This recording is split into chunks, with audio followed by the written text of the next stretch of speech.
jusqu'à date au monde. Pour moi, c'est vraiment wow. Je veux juste voir.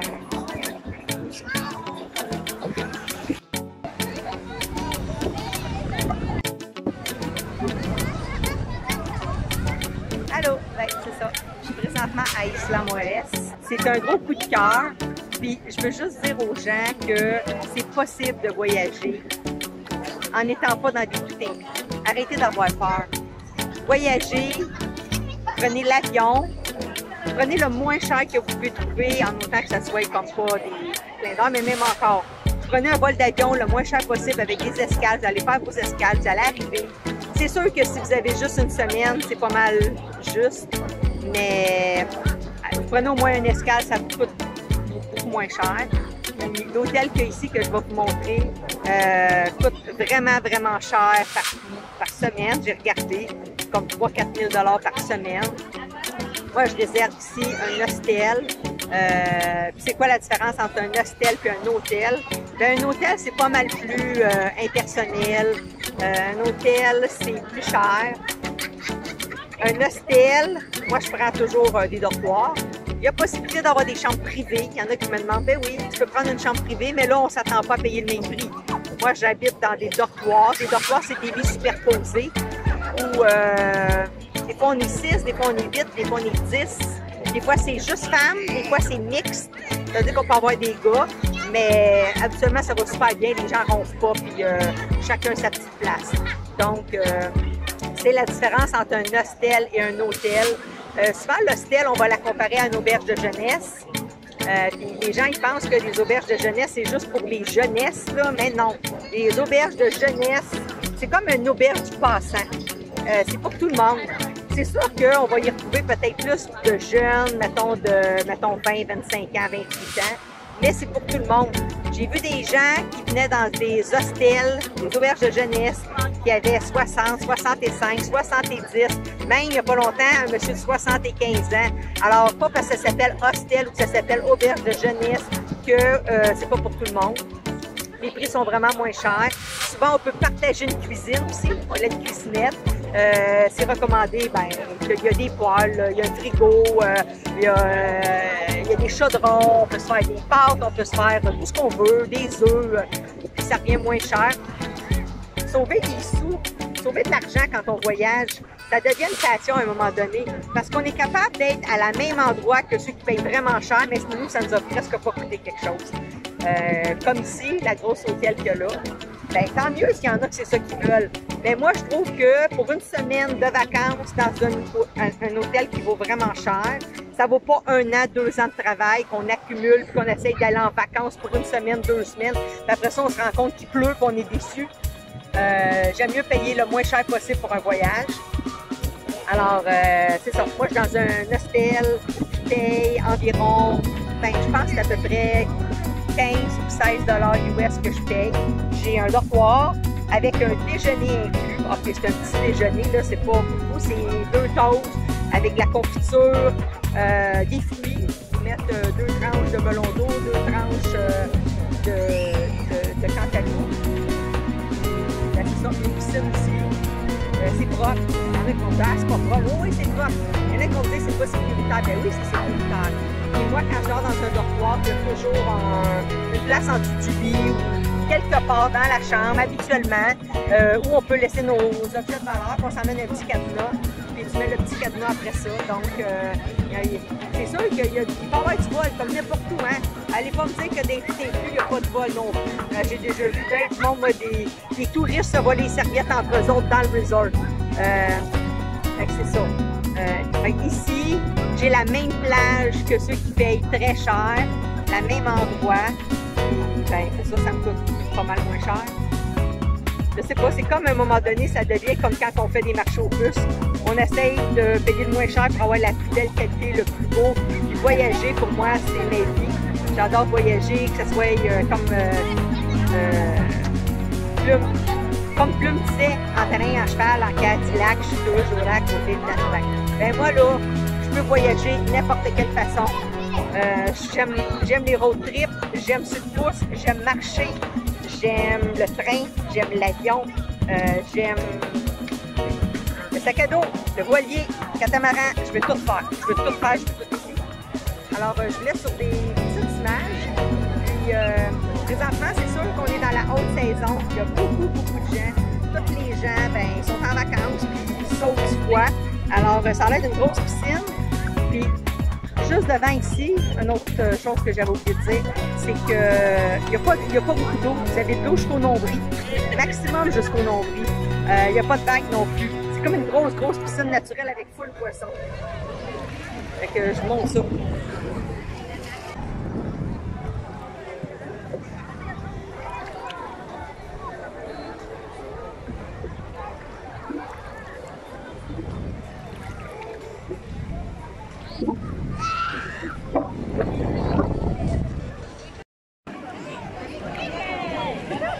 Ça, c'est la grosse hôtel qu'on n'a pas besoin, que j'ai pas besoin. Là, il y a plein du monde, là. Il y a vraiment beaucoup de personnes. Il y a des enfants. Il n'y a pas de vague, comme je disais. Il n'y a pas de vague, presque pas. Il y a un courant, par exemple. Il y a un petit courant. Puis il y a plein de poissons partout.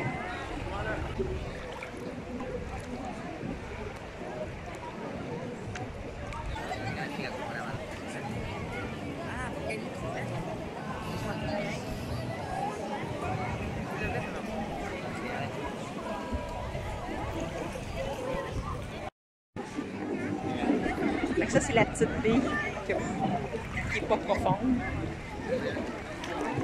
Puis là-bas, je vais aller vous montrer.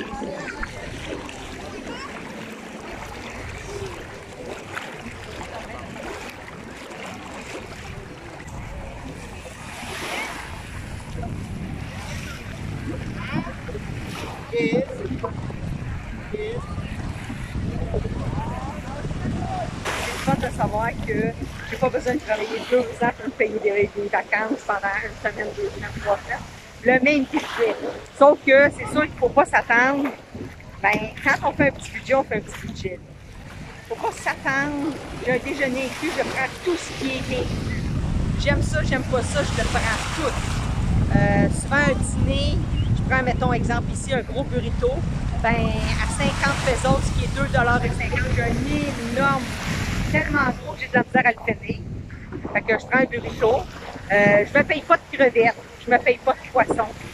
Les beaux poissons là, dans des grands restaurants, ben je me paye pas ça. Non.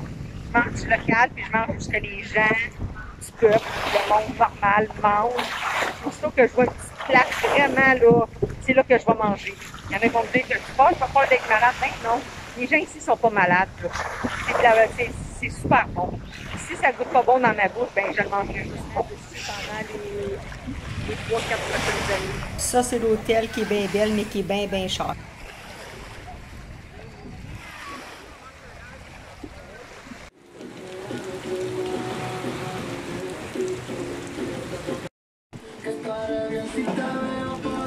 C'est mon repas pour apporter que j'ai commandé.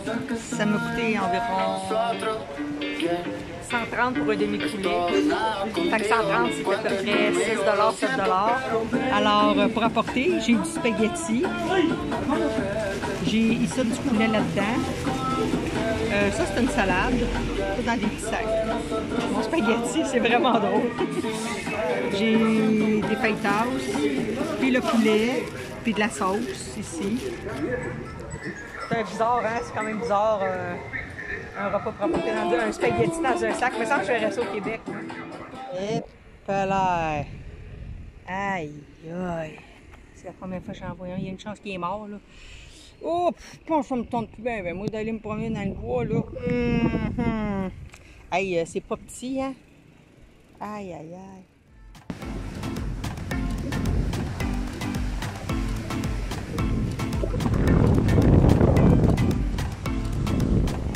Ici, on peut pas se baigner, mais c'est super beau. Checkez la couleur de l'eau.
mon ami Georges à Cozumel puis sa nièce, ils m'ont parlé d'un musée sous-marin à Isla Mujeres.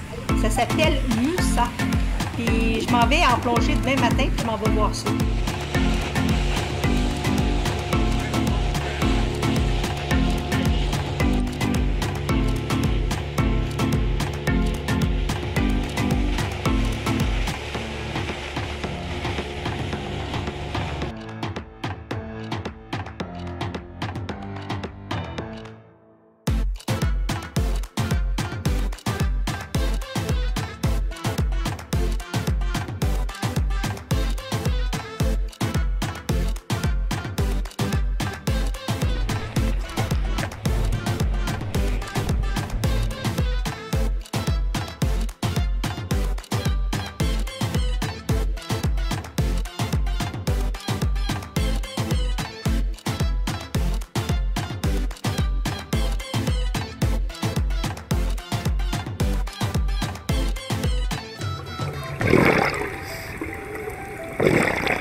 C'est environ 500 sculptures qui représentent des hommes et des femmes debout, puis dans des positions de la vie de tous les jours.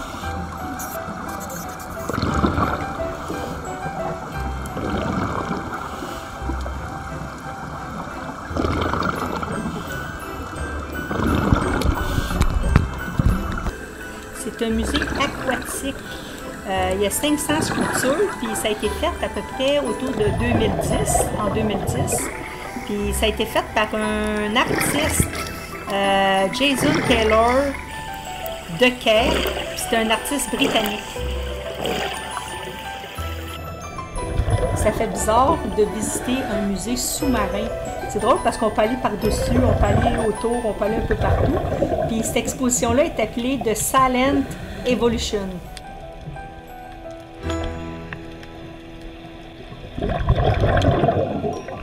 Il ne faut pas s'en faire, hein, parce que les sculptures, ils sont moulés dans le ciment avec un pH neutre. Puis ça fait que les corails, ils se forment, puis ça peut faire c'est bon pour former un écosystème. Ce musée-là, il a été dédié à la conservation de l'écologie fragile méso-américaine.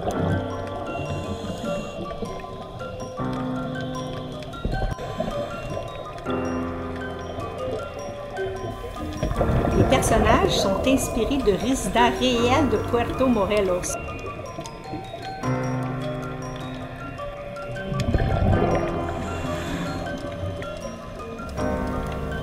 C'est fascinant, puis en même temps, c'est inquiétant. Trouvez-vous ça? Moi, ça me fait presque peur de me trouver là, on dirait, mais faites-vous-en pas, là, c'est pas des squelettes, puis c'est pas des morts, là, c'est juste des statues. Mais je me sens étrangement intimidée.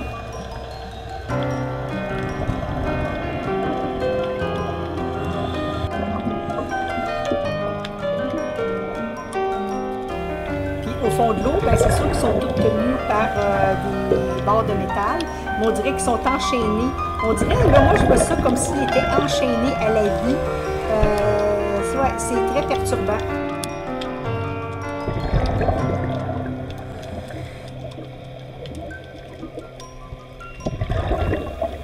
Ils ont les pieds dans le sable, puis leur corps, ils ont des expressions, puis ils sont tous recouverts.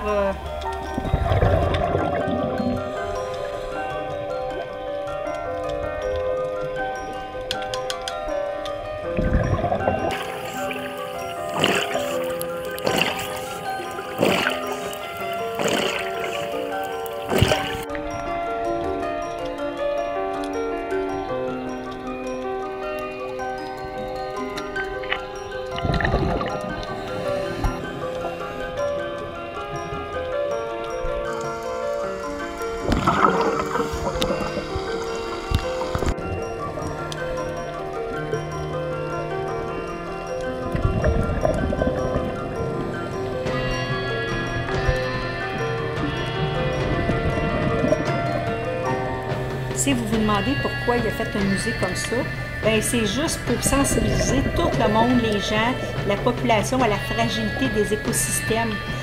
Parce qu'en plus d'être artistiques, ben ces sculptures-là, ils sont vraiment utiles pour les poissons, les étoiles de mer, qui sont menacées par la population puis le tourisme abusif. Eux autres, qui ont la tête dans le sable, comme s'ils refusaient de voir la vérité, comme s'ils refusaient d'écouter et d'entendre.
Ça, je sais pas, je trouve que c'est triste. Il dégage une tristesse pour moi, là. C'est énorme. On dirait que son chien est mort.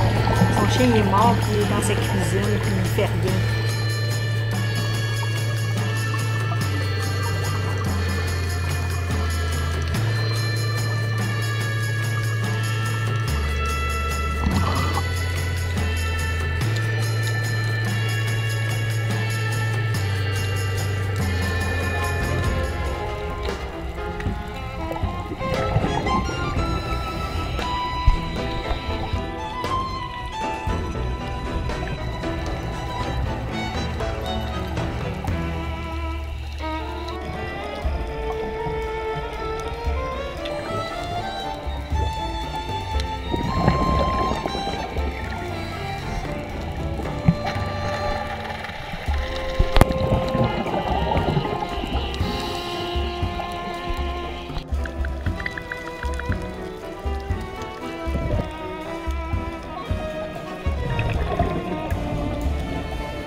Je veux vous dire au revoir. Au revoir, puis ben, j'ai plein d'idées de voyage déjà. Je m'en retourne dans mon pays, dans ma province. Puis je veux vous remercier de m'avoir suivi, d'avoir suivi chaque étape dans mes peurs, dans mes jouets, dans mes découvertes. Je vous remercie énormément d'avoir été là. Puis je vous donne un rendez-vous parce que Bourlingue est toujours parti. Bourlingue est toujours dans un autre endroit, puis sinon j'ai des milliers de projets dans la tête. Alors, je vous donne un rendez-vous, puis qui sait où est-ce que je m'en vais. Je vous laisse deviner quelle est ma prochaine destination, parce que je peux vous dire que je sais déjà où est-ce que je m'en vais. Fait que je vous dis au revoir, puis à bientôt!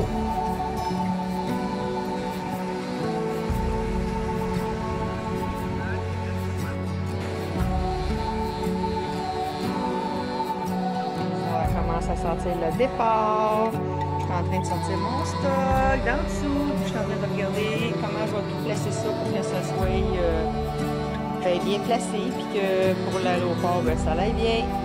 C'est ça que ça va avoir. Il en reste en dessous. Faut que ça rentre tout.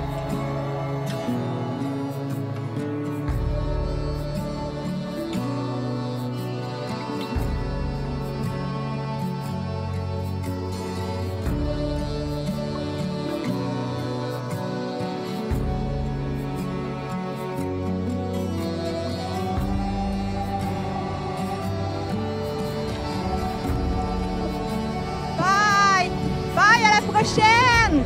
Je vous aime!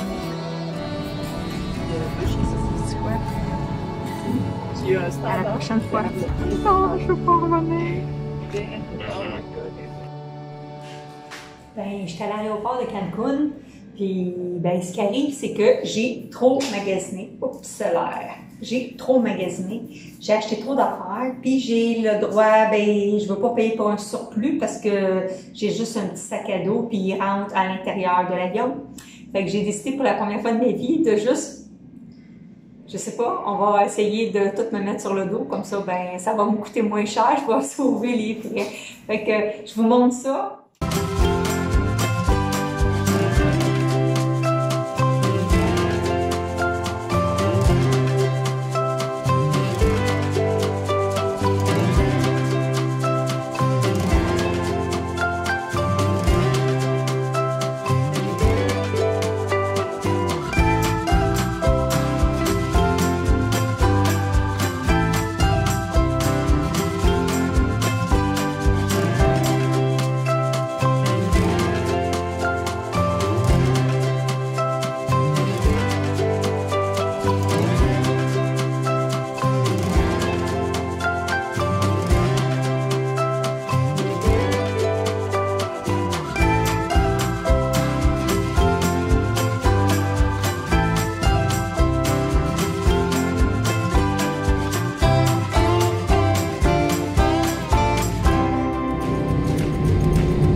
Voyager, c'est toute ma vie.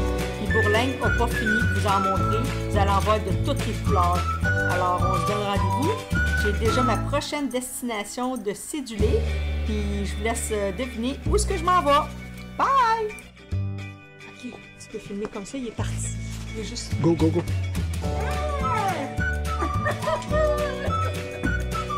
J'ai dit, j'ai dans